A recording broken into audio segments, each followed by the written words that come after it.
Aquí estamos presentando lo que se llama el pequeño libro de la sostenibilidad. Estábamos buscando la versión en inglés, pero bueno, yo creo que gráficamente es mucho más interesante poder ver lo que se está haciendo, sobre todo entender de qué se trata y les voy a explicar los puntos de cada una de estas páginas para que vean los elementos que debemos de tomar en cuenta en nuestros proyectos y las cosas que más que tomar en cuenta nos debiéramos cuestionar para entender si lo estamos haciendo bien o no. Así que vamos a pasar primero a esta sección. El primer elemento se llama si el lugar o la ubicación permite la densificación de la ciudad. Y esto lo que nos está diciendo es si estamos generando una ciudad más densa en lugar de una ciudad dispersa, como pasa en muchos lugares donde tenemos ciudades poco densas y además de eso la gente construye a los límites de la ciudad, se va hacia las montañas y siguen construyendo y siguen esparciendo la ciudad en lugar de concentrarla en un solo lugar.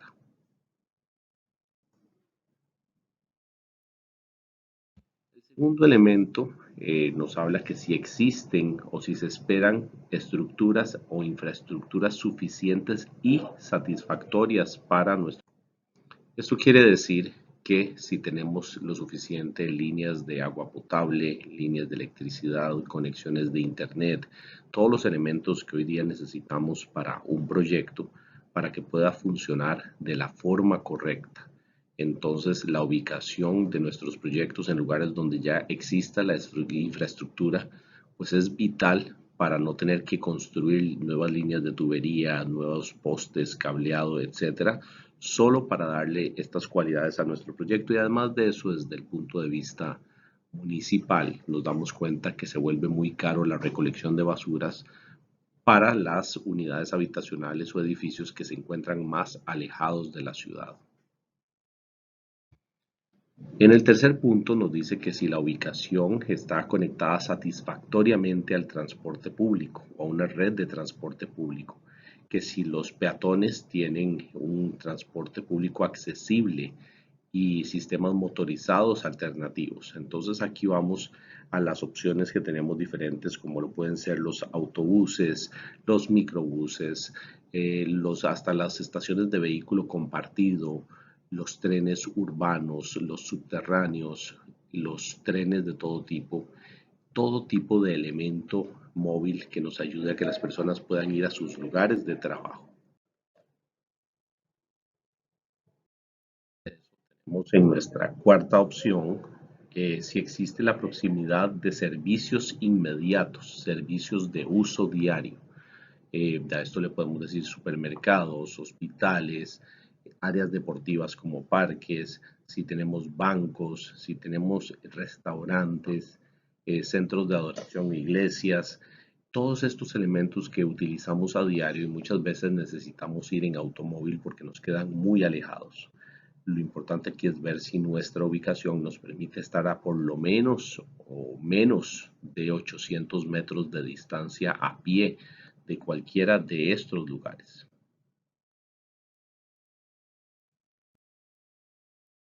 Nuestra quinta estrategia o análisis nos preguntan si es necesario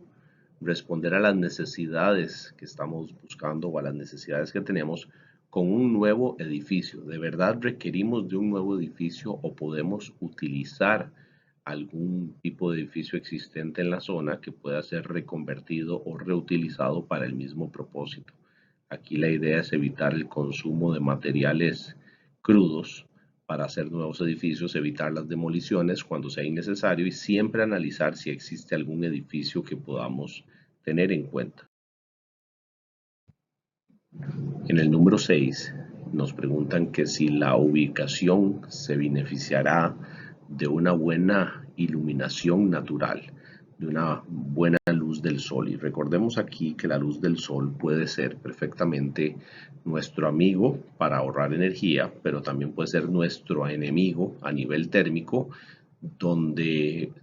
tenemos casos que no se maneja bien el, el uso de la luz solar, tenemos excedente o exceso de luz solar en nuestros espacios y debido a eso tenemos que utilizar más aire acondicionado o sistemas de ventilación para mejorar el confort térmico. Entonces tenemos que tener ese balance entre una buena cantidad de luz natural rebotada que entre a nuestro edificio, nunca de forma directa, porque eso nos podría ocasionar muchísimos daños, sobre todo en este punto del confort térmico de la norma ASHRAE 55, donde buscamos que todas las personas estén bien cómodas con la temperatura adentro y no solo eso, sino que no consumamos energía adicional por culpa de este disconfort térmico.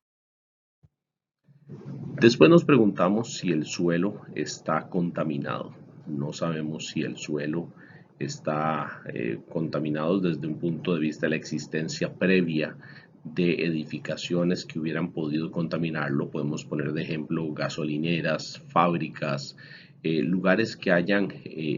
pues vaciado sobre la tierra compuestos químicos que hagan que el subsuelo esté contaminado y no solamente eso, sino que estén emanando constantemente gases nocivos.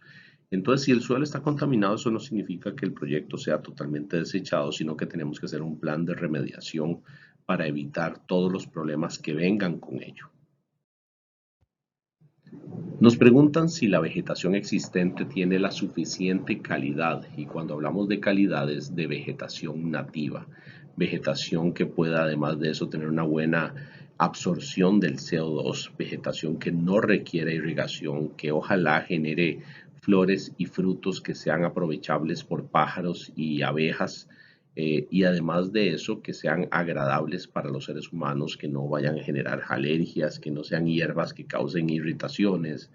que sean sobre todo inclusive hierbas comestibles, que podamos tener sombras de árbol, etcétera. Entonces a eso nos referimos cuando hablamos de la calidad de la vegetación que tenemos en un sitio.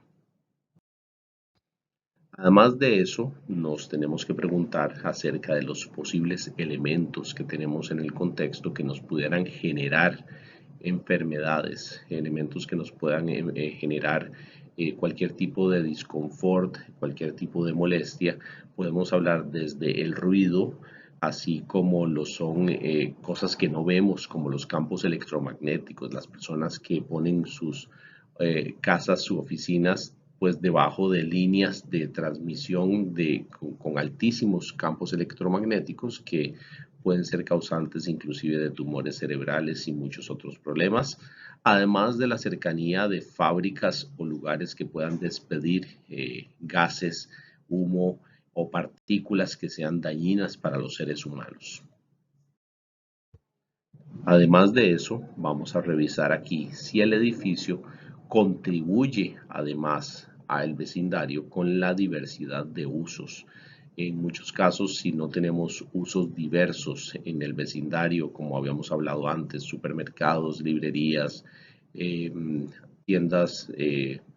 de ropa, podemos hablar de bancos, todos estos elementos de uso diario, si no los tenemos en el barrio, podrá ser que nuestro edificio es el que provea de estos espacios y esa es una pregunta muy interesante, cómo generarlos y cómo más bien ayudar al vecindario a tener más lugares que sean a distancia a pie para el resto de nuestros vecinos.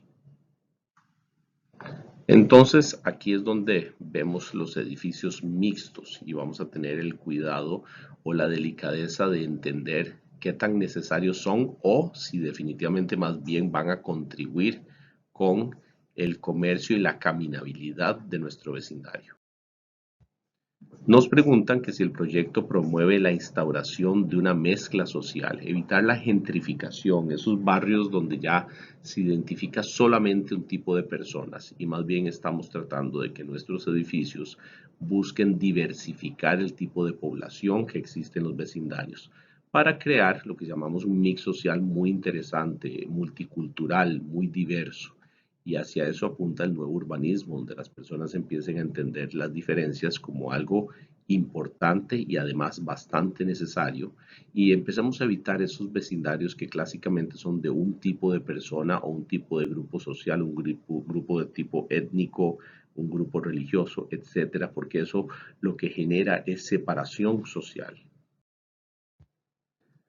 Vamos a hacernos la pregunta que si el programa es suficientemente denso. En muchos países, pues si buscamos aumentar la densidad de nuestros edificios para mejorar el valor económico de nuestros edificios al lograr tener la mayor cantidad de unidades habitacionales por metro cuadrado de terreno, pero hay veces que hacemos edificios más bien muy pequeños y estos edificios pequeños no aumentan la densidad del espacio. Entre más densidad de espacio tengamos, pues más comercio, más servicios vamos a tener alrededor y debemos de buscar que estos nuevos edificios que estemos creando generen esta tela urbana de edificios densos donde los servicios de transporte público se vuelvan la norma, lo regular y lo normal, y dejemos de estar utilizando pues los vehículos automotores de un solo ocupante y nos enfoquemos más en poder caminar o utilizar transporte público. Nos preguntan si nuestro edificio tiene un impacto social, y cuando hablamos de un impacto social se trata principalmente que sea un impacto positivo, lógicamente. Si nuestro edificio va a tener un aporte a la comunidad, si este edificio va a generar cultura, va a generar arte, va a generar enseñanza, si el mismo edificio desde el punto de vista arquitectónico va a tener un aporte que sea realmente positivo al entorno, o si va a venir a descoordinar todo un elemento o un urbanismo arquitectónico que ya funcionaba bien. Tenemos que buscar que nuestro edificio siempre sea un aporte positivo, no que tenga bajo impacto. De nuevo, lo hablamos mucho, que es que nuestro edificio sea regenerativo desde todo ángulo, desde el punto de vista social, económico y ambiental. Entonces, la parte social de ofrecerle a la comunidad algo siempre va a ser interesante para que lo tomen en cuenta cuando están empezando a diseñar su proyecto y hacerse la pregunta: ¿qué aporta mi edificio desde el punto de vista social? En esta sección nos preguntan que cuál es el impacto que tiene nuestro edificio sobre el ambiente inmediato. Entonces, en muchos casos puede ser que nuestro edificio tenga muy bajo impacto, ya que puede ser una bodega, por poner un ejemplo, puede ser un edificio que realmente no esté aportando nada al entorno, o podría ser un edificio como una biblioteca, podría ser un edificio hospitalario, que tienen grandes impactos al ambiente inmediato, pero muchas veces tenemos que pensar si nuestro edificio, el impacto que va a tener es desde el punto de vista de contaminación, si vamos a generar una fábrica, si vamos a generar un tipo de lugar molesto desde el punto de vista olfativo, desde el punto de vista auditivo, desde cualquier elemento que pueda causar disconfort en los usuarios. Ahí es donde tenemos que analizar que nosotros no seamos más bien el foco de daño a el resto del entorno urbano. Otra cosa que nos pregunta este libro, que se llama El pequeño libro de la sostenibilidad, es si nuestro edificio permite la flexibilidad del programa, si nuestro edificio permite que eventualmente podamos reconvertir nuestra estructura o el mismo edificio en algo más. Recordemos que la idea principal de los edificios sostenibles es que puedan vivir y sobrevivir el tiempo, que puedan ser otra cosa más adelante, que no estemos pensando en edificios que tienen una función y cuando esa función se acaba, pues tenemos que demolerlos. Aquí la idea es que los edificios puedan tener una vida adicional, que puedan ser modificados, reutilizados, y uno de los ejemplos que pongo son los famosos loft, que eran antiguas fábricas en ciudades, en centros de ciudades, y de repente la gente se dio cuenta que podían modificarlas y vivir en estas antiguas fábricas utilizando pisos enteros. Esto se convirtió hasta en una tendencia desde el año, desde los 90 al año 2000, y hoy día más bien la gente quiere estos espacios abiertos. Lo que fue una transformación de un edificio se convirtió casi en la norma de los nuevos departamentos. Así que vamos a analizar si nuestros edificios pueden tener ese nivel de flexibilidad. ¿Cuáles espacios pueden ser compartidos? Y aquí lo que vamos a ver es si nosotros tenemos dos tipos de edificios y yo en un edificio tengo, por poner un ejemplo, una piscina bajo techo y en este edificio no tengo un auditorio, pero el otro edificio va a ser algo muy parecido y va a ser una piscina bajo techo y un auditorio. Entonces decirles, pues no, tal vez podemos compartir nuestras amenidades y puedan ustedes usar nuestra piscina y nosotros podamos utilizar su auditorio. Eso pasa mucho con centros comunitarios, cuando hay edificios gubernamentales y empiezan a compartir amenidades para no tener que construir de forma doble estos espacios. Así que se pueden volver interesantes desde el punto de vista de disminución de la cantidad de materiales que utilizamos a la hora de construir, y esto va a reducir también la huella de carbono del edificio. Además de esto, tenemos que analizar si nuestro edificio puede crear un microclima urbano, y este microclima urbano se puede dar por muchas razones. Si a la hora de construir nuestro edificio vamos a modificar la forma en que el sol incide en nuestro edificio o en los edificios aledaños, si la forma en que nuestro edificio es construido le va a impedir la llegada de viento directo a otros edificios que van pues, a depender de este viento y lo habrán calculado de esa manera. Y tenemos que tener cuidado pues de no generar este tipo de sombras, de no generar este tipo de pantallas que pueden dañar a otros edificios, o inclusive en muchos casos puede ser que nuestro edificio ayude a contener lugares con vientos excesivos, con sol excesivo, y esto se hace con un análisis de asoleamiento, de velocidad del viento, de diagramas de flujo del aire. Hay muchas formas de lograrlo, pero de nuevo, siempre utilizando el software adecuado para poder hacer nuestros cálculos desde una perspectiva inteligente, una perspectiva lógica de lo que debe de ser un análisis del entorno. Entonces, también si nuestro proyecto genera disturbios en el ambiente inmediato. Y cuando hablamos de disturbios pueden ser principalmente de ruido. Imagínense que estemos haciendo un auditorio principalmente para conciertos, o que estemos haciendo un bar, una discoteca, un espacio que genera ruido a sus vecinos y se vuelve molesto, que se vuelve incómodo. Ya conocemos este tipo de historias en todas partes del mundo, o por lo menos en las partes del mundo donde hay poca regulación urbana, donde se pueden colocar este tipo de negocios. Así que tenemos que buscar que estos espacios que estamos creando no se conviertan en un punto negativo de la ubicación en el barrio o en la ciudad, para que no le cause daños a los usuarios. Tenemos que analizar fríamente qué va a pasar con las aguas residuales. Y las aguas residuales y las aguas pluviales tienen que tener un enfoque totalmente distinto. Uno de los principales problemas que tenemos en la actualidad es que los edificios no tienen un manejo adecuado de las aguas pluviales, y estas aguas pluviales nos van a generar problemas de todo tipo a nivel urbano, desde creación de inundaciones por culpa del exceso de agua que mandamos de todos los techos de nuestras casas a los ríos, y estos ríos no tienen ya la capacidad de manejo de esa cantidad de agua, de la misma forma en que se nos pueden inundar perfectamente los pequeños jardines que tenemos ahora porque no tienen suficiente área de absorción del agua de lluvia. Entonces tenemos que empezar a generar estos espacios verdes, estos espacios de infiltración del agua de lluvia en nuestras ciudades, y un manejo adecuado de estas aguas de lluvia.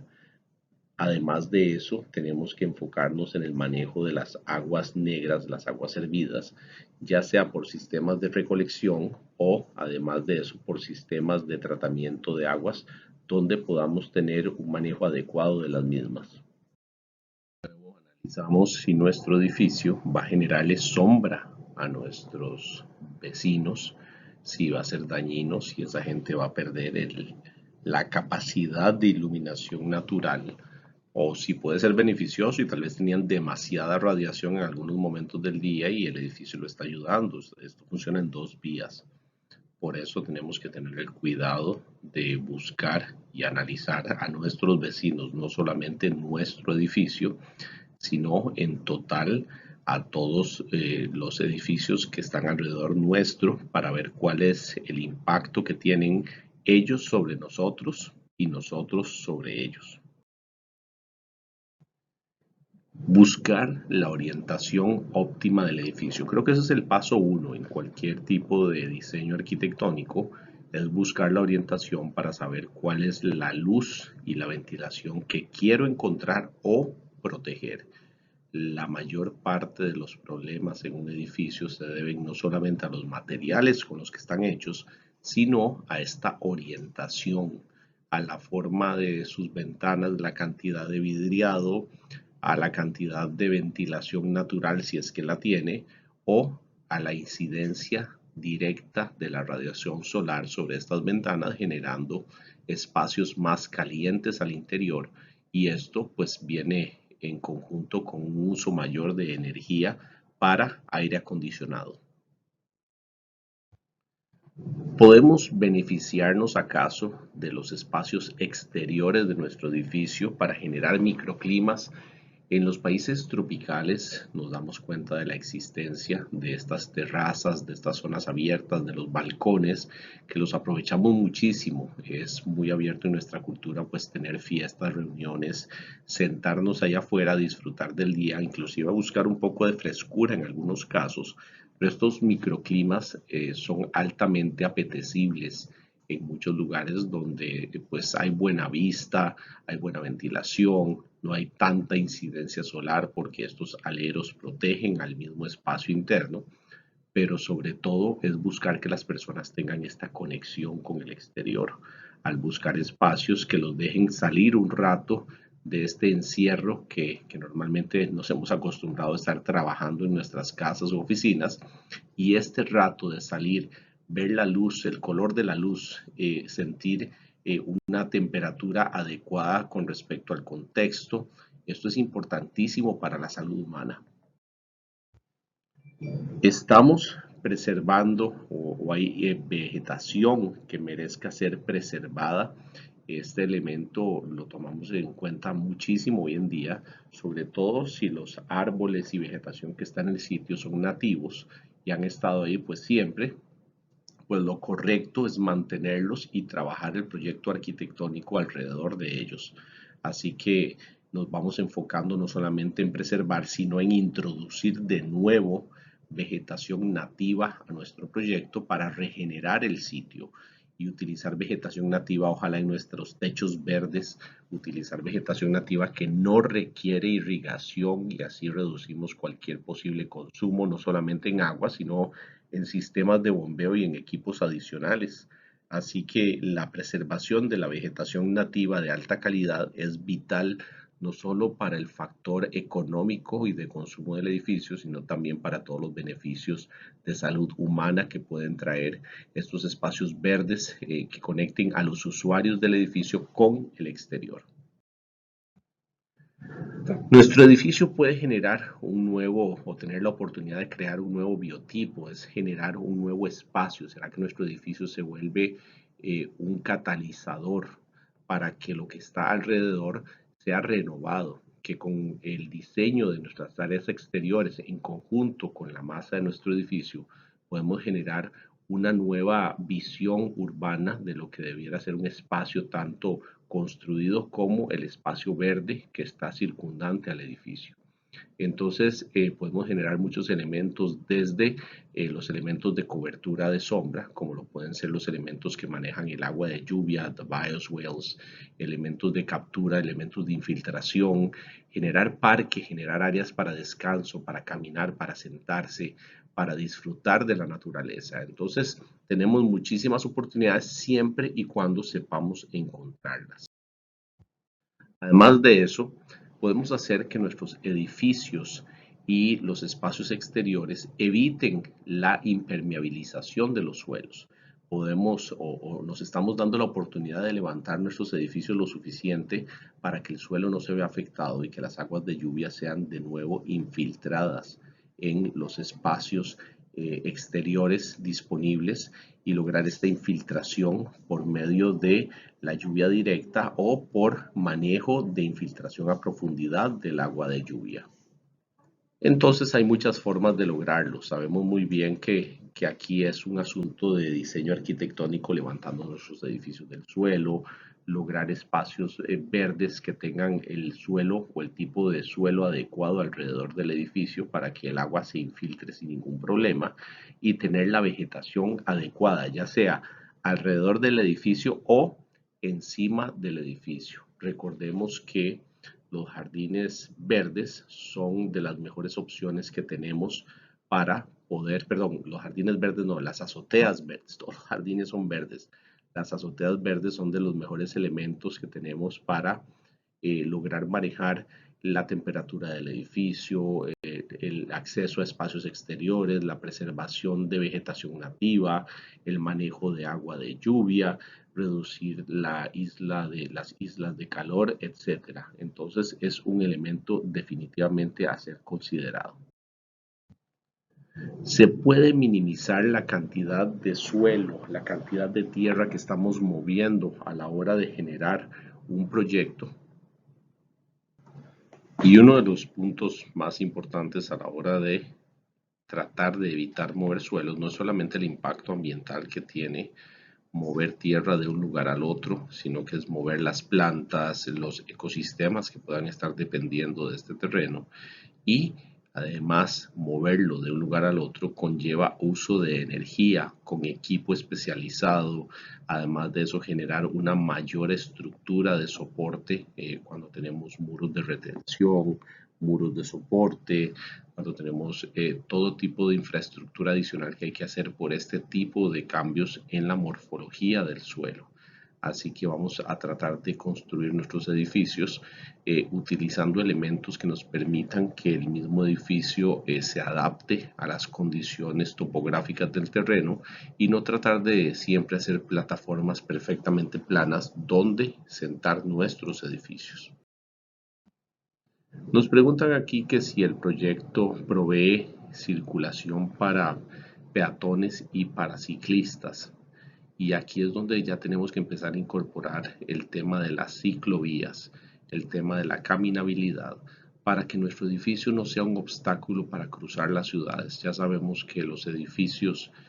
correctamente hechos incorporan atrios, incorporan plazas, parques, arcos, arcadas que nos permiten atravesarlos y así acortar la distancia a pie en una ciudad e inclusive aprovechar esas zonas como áreas comerciales que hacen que el edificio esté más visitado. Así que incorporar además de eso el edificio a las ciclovías, proveyendo espacios de estacionamiento, estaciones de reparación de las bicicletas, espacios con seguridad para dejar las bicicletas mientras vamos a ir a tomar un transporte público, provee servicios comunitarios invaluables que con el paso del tiempo nos vamos a ir dando cuenta que se van a convertir en la normalidad de lo que debiera ser un edificio.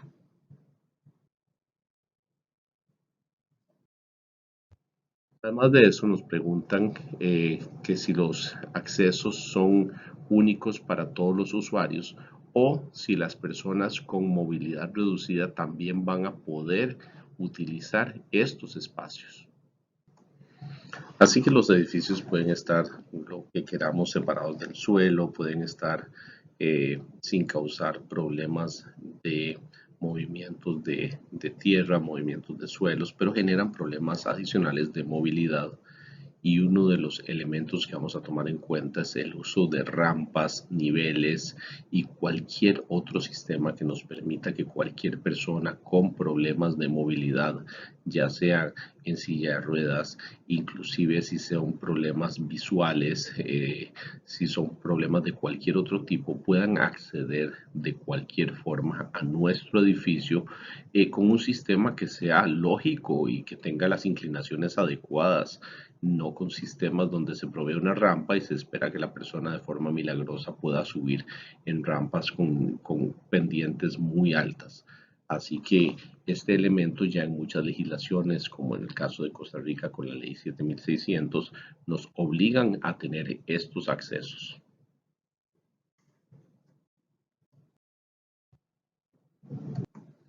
Entonces, aquí podemos estar viendo un elemento importante que es si el volumen del edificio es suficientemente compacto,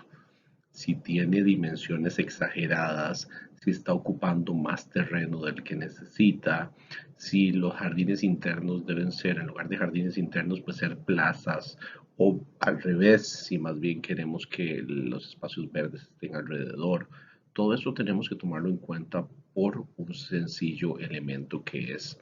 no utilizar más materiales de la cuenta. Esa es como una ley básica de la sustentabilidad. No utilizar más materiales de los que sean necesarios solo por estética, sino que cada material tenga una función muy clara y muy bien definida. Además de eso, si los volúmenes del edificio, si los espacios del edificio nos permiten tener una flexibilidad de uso, teniendo en cuenta que el edificio puede terminar convirtiéndose en algo más, en algo diferente, en un uso absolutamente distinto y pasar de ser una casa a ser una tienda, a ser una oficina, a ser cualquier otra cosa, pero sobre todo si estos volúmenes dejan de estar llenos de mini espacios, subespacios, muchas particiones, muchas divisiones, y aquí queremos sencillamente tener áreas que estén suficientemente abiertas para que podamos eh, pues tener claramente un uso diferente en el futuro. Entonces llegamos a un lugar donde nos dicen si el espacio puede proveer zonas públicas para los usuarios, para los peatones dentro del edificio. Si el edificio, o por lo menos en la ubicación del edificio, y habíamos hablado de esto antes también, tener plazas, tener áreas centrales, tener pasillos, lugares por donde transitar a través del edificio y poder utilizar el edificio como un lugar de paso y no como un obstáculo urbano que tengamos que rodear. Tratar de utilizar espacios que nos van a servir para relajamiento, para salud mental, como lo son poder sentar a tomarnos un café, sentarnos bajo un árbol a leer, sencillamente tener un lugar donde podamos estar, recargar un teléfono de camino, encontrarnos con gente, etcétera. Además de eso, buscar la privacidad de los usuarios. Teníamos una costumbre bastante mala de la creación de estos cajones de vidrio, estos cajones que sencillamente eran una estructura en hormigón que se forraba con vidrio, se climatizaba con aire acondicionado, poníamos uno a la par del otro y las personas que están frente a frente en los edificios podían observar perfectamente lo que estaba sucediendo en el edificio de a la par. Esto hace que los seres humanos empiecen a sentirse incómodos, a perder su privacidad, su tranquilidad, y además de eso se vuelve un paisaje pues no grato al tener otras opciones como lo pueden ser parques y plazas que separen un edificio del otro y poder tener lugares más naturales que nos generan privacidad desde varios puntos de vista, no solo entre edificios, sino la privacidad de las personas que están en el edificio y pueden ser observadas por los transeúntes, los peatones que están en la calle, y viceversa. O sea, la privacidad funciona en dos vías. Después asegurarnos que todos los espacios. Entonces tenemos que recordar que la luz natural puede ser nuestro amigo en consumo energético, pero nuestro amigo enemigo en confort térmico. Si tenemos una luz del sol que nos entra directamente por las ventanas, vamos a tener un problema de calor. Si tenemos una luz del sol que está rebotando en louvers, que está rebotando en otras paredes, ahí logramos una buena iluminación natural. Entonces hay un tema de calidad de la luz natural y de no cantidad. La cantidad nos puede llevar a problemas de todo tipo. Lo mismo con el tema de ventilación natural, que se ha convertido en muchos casos en un asunto altamente controvertido cuando nos damos cuenta que existe la posibilidad de tener ventilación natural en ciertos espacios, pero que en otros es verdaderamente imposible al no tener suficientes aperturas. Aquí inclusive en este gráfico podemos notar que hay particiones entre un espacio y otro. Siempre y cuando las particiones no lleguen hasta arriba en el espacio, podemos apostarle a la ventilación natural, pero con una partición que nos corte la ventilación natural y la ventilación cruzada, pues tenemos ya una ventilación que realmente no es cruzada, puede ser ventilación natural por cantidad, pero no el suficiente flujo de aire como para que sintamos frescura dentro de los espacios. Vamos a estar bien oxigenados, pero no necesariamente tener frescura en estos lugares. Entonces, por otro lado, tenemos que proteger la relación porcentual que hay entre una pared y las ventanas que tenemos en ella. Con estas paredes nos damos cuenta que, pues sencillamente si tenemos una pared muy grande donde está compuesta principalmente de vidrio, estamos exponiéndonos mucho al sol, nos estamos exponiendo también al ruido, pero enfoquémonos en el tema del asoleamiento. Entre más pequeño sea el porcentaje de ventanas en relación a las paredes, menos problema vamos a tener con el asunto de entrada de radiación solar.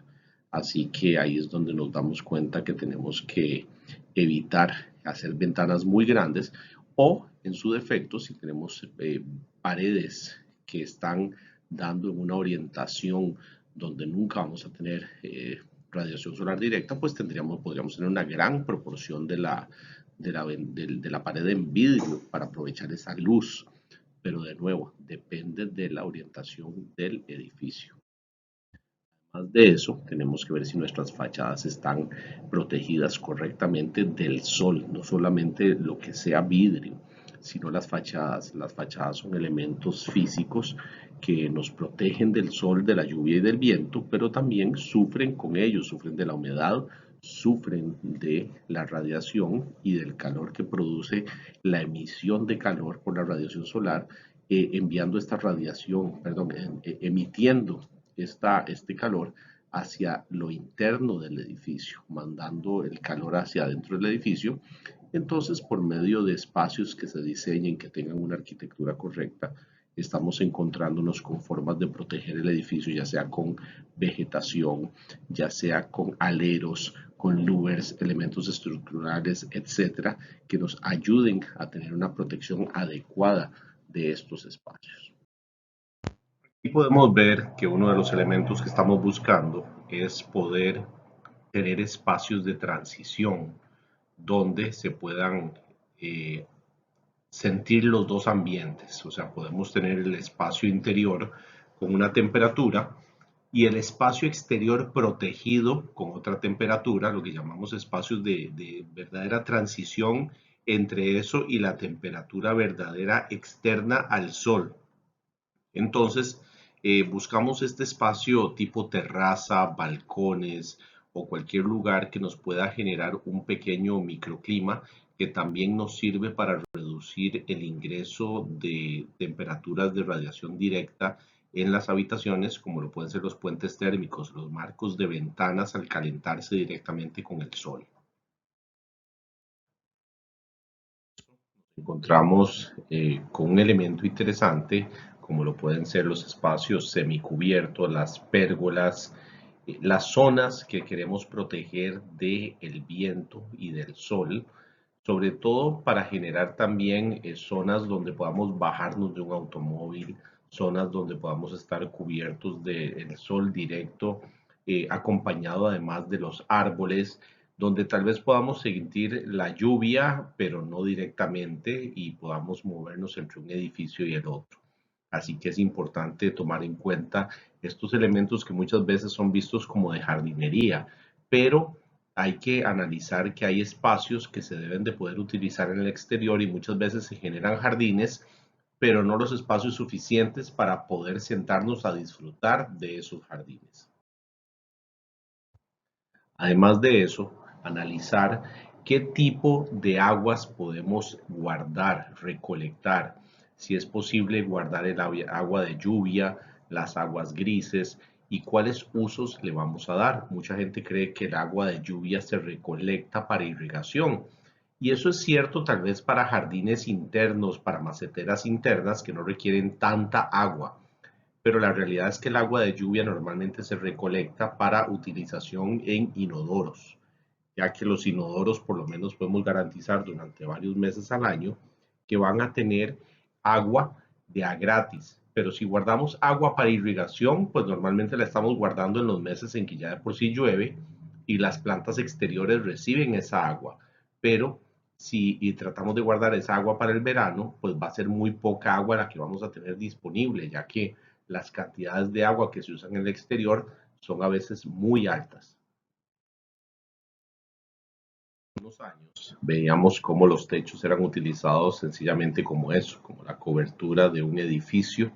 cómo los techos eran sencillamente la protección a los elementos, pero poco uso le estábamos dando, ya sea para recreación, hacer terrazas, hacer cubiertas, inclusive hacer piscinas, de la misma forma como ahora vemos cada vez más las terrazas verdes, las cubiertas verdes, azoteas verdes, y aquí tenemos un aprovechamiento distinto del espacio, inclusive lo que llamaríamos una zona de transición o de traslación, donde estamos moviendo la tierra que le quitamos al terreno para construir el edificio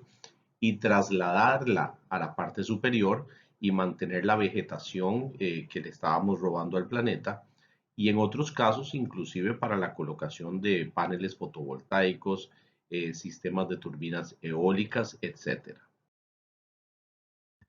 Por otro lado, tenemos que tratar que los espacios sean accesibles para todas las personas, que haya forma de llegar a todos los espacios desde cualquier parte del edificio para cualquier tipo de persona. Estamos hablando con ciertos tipos de discapacidad, de problemas motrices, de problemas visuales, etcétera. Así que siempre buscar la forma de que todos los espacios de una u otra forma puedan ser utilizados por todos los usuarios del edificio. También entender si el proyecto tiene el potencial de crecer, no solamente crecer hacia arriba, sino hacia los lados, poder crecer en una forma sostenida, ya que en muchos casos vemos el proyecto como algo que va a hacerse una vez y no como un plan maestro que pudiera lograr tener crecimiento en fases. Eso se hace mucho con los hospitales, ya hacerlos inclusive muchas veces hasta más grandes de lo que se necesitan para que el hospital crezca dentro de sí mismo con el paso del tiempo. Pero uno de los o de las estrategias que podemos utilizar es crear una casa en fases, una casa de una habitación que se va a convertir en tres o de dos habitaciones que se va a convertir en tres, etcétera. Además de eso, si este edificio o la estructura del edificio es compatible para otros usos, y cuando hablamos de la estructura es cómo los elementos duros de la estructura podrían ser de ayuda o si nos darían problemas para crecimientos futuros, para ser utilizados para algo más. Si el edificio estructuralmente va a darnos una planta libre para poder tener una flexibilidad de usos dentro de ella y así poder lograr que estos edificios duren mucho más en el tiempo.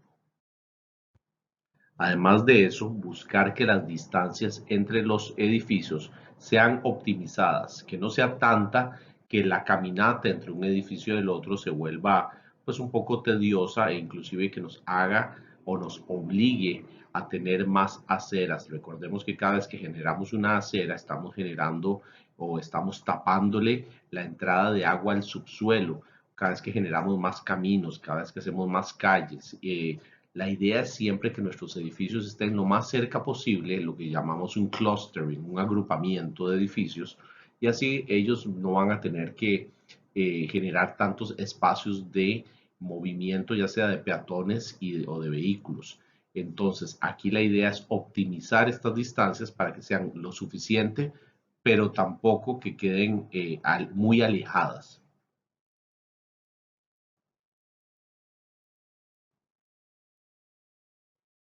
Que analizar, además, si los espacios de estacionamiento o garajes pueden servir para otras actividades. Esto lo hemos visto en muchísimas ciudades grandes donde ya los vehículos no son tan utilizados y más bien estos espacios han sido convertidos en estudios, han sido convertidos en departamentos o sencillamente una ampliación de la casa para un mejor uso que puede ser hasta bodega, pero sí analizar si estos espacios de garaje pueden llegar a servir otro propósito, además de almacenar automóviles. De nuevo, pensando en que el automóvil es algo que en grandes ciudades va a tender a desaparecer. También tenemos que analizar si los elementos de estructura y de fachadas pueden ser removibles. Esto porque podríamos lograr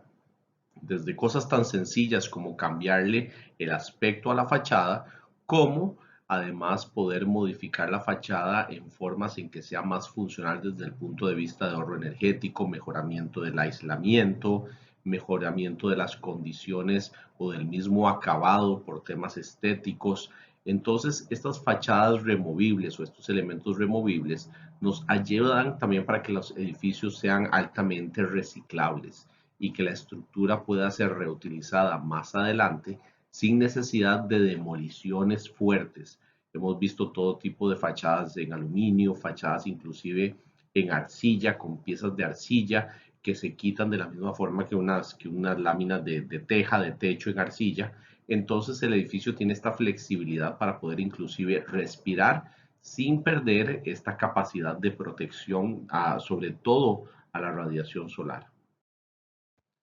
Además de eso, si las fachadas nos permiten un cambio de uso, no es lo mismo una fachada residencial que una fachada comercial para unas oficinas o una fachada comercial para un edificio de ventas. Entonces, siempre que analicemos un edificio, tenemos que buscar la forma de que las fachadas puedan tener esa opción de ser modificadas para también cambiar su uso desde un punto de vista estético comercial, para que el edificio no requiera una gran demolición para poder cambiar su uso también.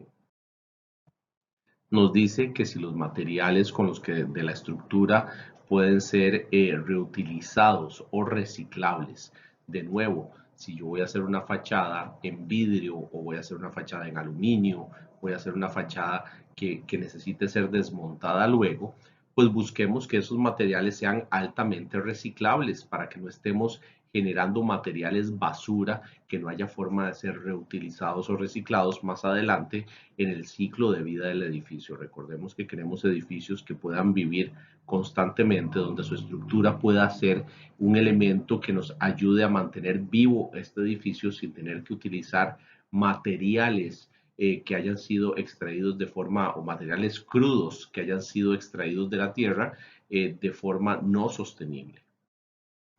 Además de eso, ¿puede el edificio como un todo ser fácilmente desmontado? Esto es algo que nos tenemos que cuestionar porque en muchos casos una demolición pues es la única forma de lograr desarmar un edificio, y una demolición hace que se nos duplique o triplique el costo de poder separar sus partes para poder ser reutilizadas o recicladas. Así que buscamos edificios que puedan ser desarmados estructuralmente, desarmados en sus fachadas, en sus componentes de entrepiso, etcétera. Nos dice que si un proyecto puede tener, o un proyecto con bajo impacto, se puede organizar. Si uno podemos organizar proyectos que tengan bajo impacto inclusive durante su construcción, lograr proyectos que tengan un bajo impacto en el suelo, buscar proyectos que tengan un bajo impacto en la incomodidad que le podamos generar a los vecinos durante el proceso constructivo y en su operación, llámese el polvo, la suciedad que se nos sale durante el proceso constructivo, el ruido que generamos a la hora de crear un proyecto. Todos estos elementos tenemos que buscarlos para mejorar las condiciones de calidad de vida de nuestros vecinos, para no volvernos nosotros más bien un obstáculo y alguien que sea nocivo para el vecindario. Por otro lado, ¿qué aparatos le vamos a instalar a nuestro edificio para ahorrar agua? Y ya sabemos que aquí el secreto está en muchos casos ni siquiera en el aparato, sino en los accesorios del aparato. Y les pongo como ejemplo un grifo de lavatorio, o lo que llamamos en Costa Rica una cachera, un faucet. Y estos grifos, mucha gente dice, no, son muy caros, los que ahorran agua son muy caros, y no se dan cuenta que existen piecitas que se le ponen a cualquier grifo en su salida, que se llama un aireador, una pieza que puede costar $3. Y estos aireadores nos ayudan a poder disminuir el consumo del agua en muchos casos prácticamente a la mitad, sin tener que gastar mucho dinero. Lo mismo los inodoros, en muchos casos los inodoros en sí, el inodoro no es el que consume tanta agua, sino su sistema de boya y de llenado. Entonces podemos buscar opciones para instalar accesorios que nos ayuden a salvar agua, pero Por otro lado, tenemos siempre la opción de reducir el consumo de agua potable utilizando aguas alternativas como lo es el agua de lluvia o las aguas grises.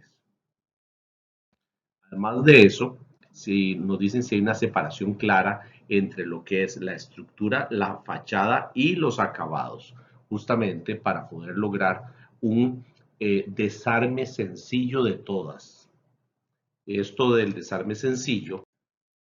está basado en la premisa de que si nosotros podemos quitar acabados, digamos, un acabado de madera sobre una pared liviana y ese acabado de madera cambiarlo por un acabado de bambú o de tela de lino y después esta otra pared liviana poder sacarla del edificio y está claramente y fácilmente separable de la estructura principal del edificio, logramos que este esqueleto que tenemos como base para hacer cualquier otra cosa en el futuro sea fácilmente ajustable, tenga flexibilidad de uso para que sea fácilmente ajustable a las necesidades del futuro edificio que tiene el mismo esqueleto. Si la cantidad de material ha sido optimizada, si estamos usando la cantidad adecuada de materiales o si estamos abusando de la cantidad de materiales. Vemos edificios donde tenemos fachadas gigantescas que inclusive no sirven ningún propósito, fachadas que se salen por encima de su nivel de techo solo por elementos estéticos, edificios que son más grandes de la cuenta, materiales que son utilizados de forma muy ineficiente y aquí lo que queremos es buscar que las personas optimicen la cantidad de materiales y recursos que están metiendo dentro de un proyecto constructivo para no gastar ni un clavo más del necesario. Sabemos que esto es exagerado, pero esa es la premisa, no utilizar más materiales de los que necesitemos.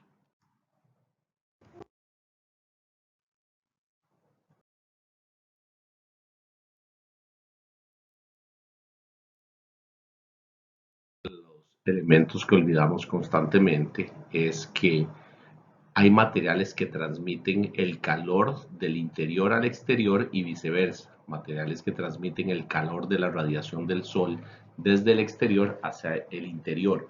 Uno de los materiales que más tiene ese efecto es el vidrio y el aluminio. Nuestras ventanas dejan pasar esa radiación en forma de calor y principalmente digamos que tengamos muy buenas ventanas de doble, triple panel, pero tenemos un marco de aluminio, entonces este marco de aluminio se calienta y se convierte como en una resistencia que permite el calor, la transmisión de calor hacia el interior. Por eso la mayoría de ventanas de doble, triple panel de alta calidad tienen marcos de PVC, marcos de un plástico de baja transmisión de calor. Así que tenemos que analizar si los puentes térmicos los estamos minimizando en la definición de nuestros proyectos. Y estamos tratando de lograr enfriamiento natural, ver si podemos enfriar verdaderamente los espacios por medio de zonas de transición donde tenga yo aire más fresco en el exterior debido a la sombra, debido a diferentes condiciones, lograr meter este aire por medio de la aceleración de la ventilación natural y cruzada a nuestros espacios y transferir el aire caliente de los espacios interiores hacia el exterior. Esto pues lleva a un estudio importante para entender el tipo de espacios exteriores que tengamos directamente pegados a nuestro edificio y ver si eso es posible. En muchos casos hay utopías de querer enfriar los edificios a punta de ventilación natural y eso se puede dar perfectamente si las condiciones son adecuadas de temperaturas promedio, de humedad relativa, de microclimas generados en el espacio, pero si no, pues tenemos que entender que en muchas ocasiones no es tan sencillo como es solamente proponerlo, sino que hay que probarlo científicamente. Entonces aquí pasamos a la sección de ventilación natural. ¿Es posible la ventilación natural? Sí, por supuesto que es posible. La ventilación natural siempre es posible cuando tengamos corrientes de aire y se trata de tener la proporción adecuada de apertura de ventanas, además de lograr que no solo el aire entre, sino por dónde va a salir. Entonces son cálculos interesantes desde incluir el efecto Venturi, que es la aceleración de los fluidos y de los gases cuando tenemos espacios más pequeños, cuando va a pasar por espacios más pequeños. Esa aceleración la buscamos además del efecto de apilamiento, que es el efecto de chimenea, donde el aire caliente va a buscar salir por las partes más altas y finalmente termina generando prácticamente una succión que nos ayuda a jalar más aire fresco dentro de una habitación. Pero esto también lleva un diseño apropiado, no es sencillamente abrir dos ventanas, tenemos que tener aperturas que nos signifiquen por lo menos el 10%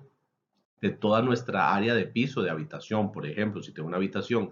de 100 metros cuadrados, necesito por lo menos 10 metros cuadrados de apertura de ventanas para poder decir que tengo ventilación natural y ojalá en espacios opuestos, buscando que inclusive la salida esté más alta que la entrada, que la salida inclusive sea más pequeña que la entrada para lograr este efecto Venturi y que no tenga interrupciones a medio camino de esta ventilación. Así que de nuevo, las condiciones tienen que ser correctas porque podemos tener ventilación natural, pero si la humedad relativa y la temperatura del aire exterior no son adecuadas, no vamos a lograr el confort térmico por medio de la norma ASHRAE 55, que es la que nos dice si un espacio finalmente va a poder tener ventilación natural o no, cumpliendo con las normas de confort para todas las personas. Además de eso, buscar si la iluminación natural está siendo optimizada en los espacios. Y eso significa si estamos logrando que esta radiación solar llegue en forma de luz a los espacios, pero nunca de forma directa como lo vemos en este gráfico, sino siempre de forma rebotada, que nunca le pegue directamente a las personas. Pero si estamos metiendo esta luz natural a través de nuestros techos y ventanas de forma directa, tenemos que tener claro que también le estamos metiendo calor al espacio. Si es de forma indirecta, prácticamente va a ser nula la cantidad de calor, pero de forma directa estamos metiéndole calor al espacio y eso nos va a significar una regresión en todas nuestras estrategias de confort térmico. Así que tenemos que tener muchísimo cuidado con eso. Además de eso, lograr que nuestras circulaciones verticales y horizontales estén iluminadas naturalmente. Mucha de la energía que gastamos en edificios se nos va en iluminar escaleras, pasillos, zonas de tránsito, porque siempre las hemos dejado en los lugares donde no hay luz natural, cuando también existen estrategias para lograr mantenerlas iluminadas sin que nos generen los problemas que habíamos mencionado en la estrategia 58, es buscar esta iluminación sin costo para pasillos y circulaciones verticales. Además de eso, si tenemos superficies vidriadas en nuestros edificios y por alguna razón van a recibir radiación directa del sol, buscar elementos que les generen sombra, llámense aleros, llámense louvers, plantas, cualquier elemento sólido que pueda interrumpir esta radiación directa sobre el vidrio, se le van a llamar elementos de sombreado y estos elementos de sombreado nos van a ayudar a reducir significativamente la cantidad de calor y además disminuir por eso la cantidad de dinero que vamos a gastar en energía para poder poner a funcionar aires acondicionados que nos den el confort térmico adecuado. ¿Qué tipo de combustible está siendo utilizado en edificios que requieran calefacción? En algunos lugares es gas, en algunos lugares están utilizando agua hervida que viene de diferentes sistemas. Estamos utilizando sistemas eléctricos para poder dar calor a los edificios. En los países tropicales poco entendemos de esto porque no lo tenemos como un elemento instalado, pero en los países nórdicos o australes donde se requiere una calefacción adecuada, pues empezamos a pensar también en el aislamiento del edificio como un elemento importante porque queremos utilizar la menor cantidad de combustible o energía para calentar nuestros espacios. Además de eso, ver que las fachadas estén protegidas correctamente desde del sol, más bien, o sea, que estén protegidas para que el sol no se vuelva un problema. Y en muchos lugares, cuando tenemos invierno, el sol va a estar mucho más acostado en el horizonte y más bien nos va a ayudar a calentar un poquito más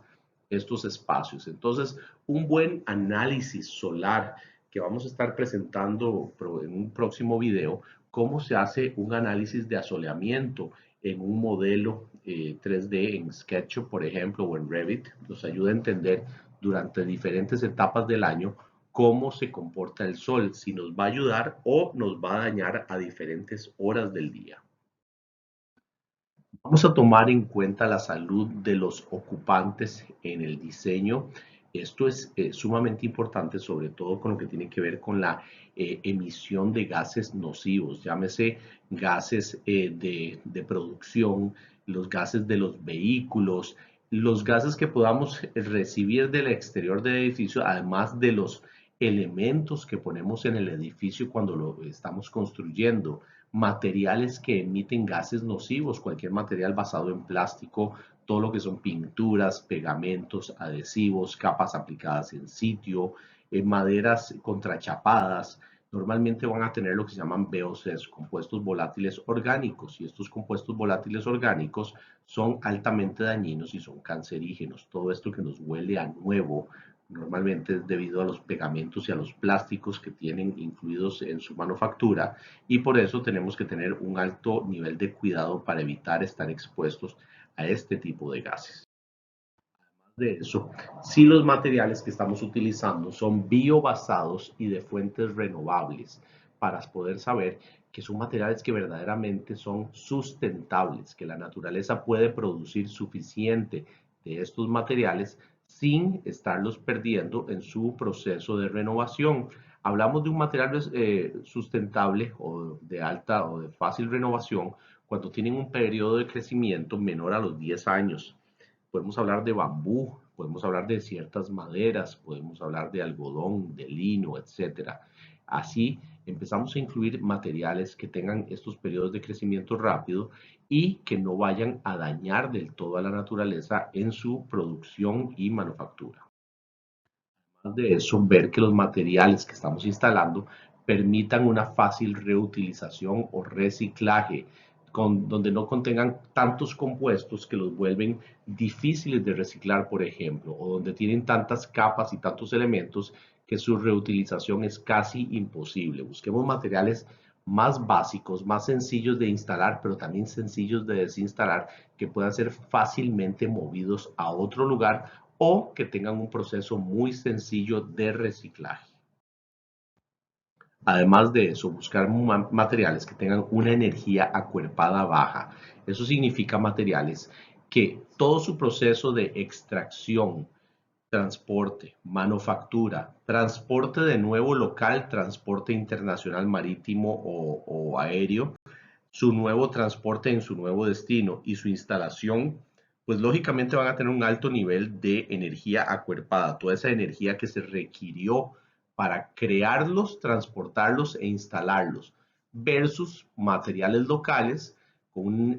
una baja energía acuerpada que nos van a ayudar a tener una huella de carbono considerablemente menor en el proceso de manufactura del edificio. Además de eso,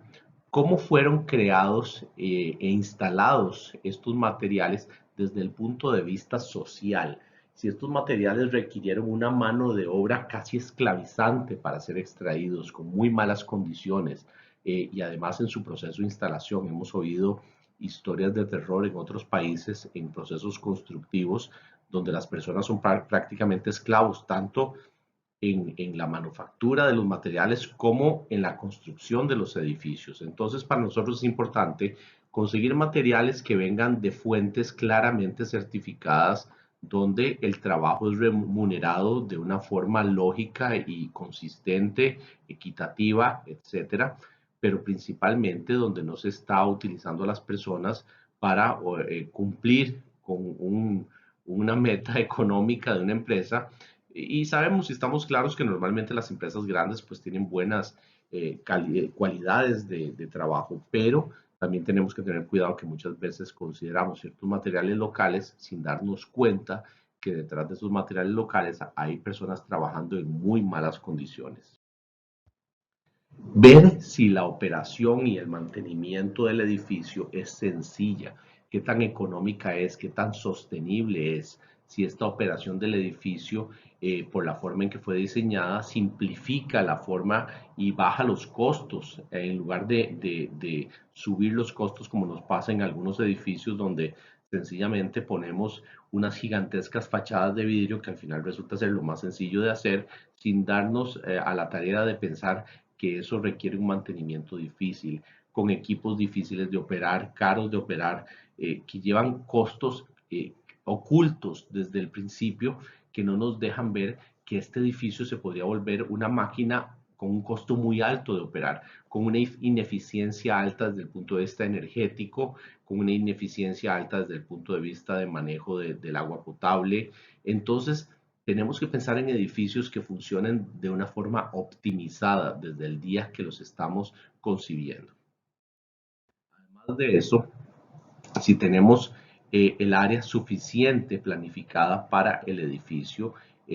además de los elementos que queremos incorporarle. En muchos casos diseñamos edificios que no están bien pensados para los equipos y tecnologías que le vamos a incorporar luego. Entonces estos edificios se vuelven bastante ineficientes en el uso racional del espacio y resulta ser que quedamos con poco espacio para los equipos que necesitemos instalar. Así que tenemos que tomar en cuenta que un edificio tiene que tener espacios suficientes no solo para su utilización normal, sino para todos los equipos que deben de estar debidamente planificados, tanto ahora como en el futuro. Así que nunca dejar de pensar en cuartos para tecnología, bodegas para equipos de bombeo, que nuestros techos sean lo suficientemente fuertes para soportar paneles solares o equipos como inclusive una turbina eólica. Siempre tenemos que ya tomar esto en cuenta antes de generar un edificio.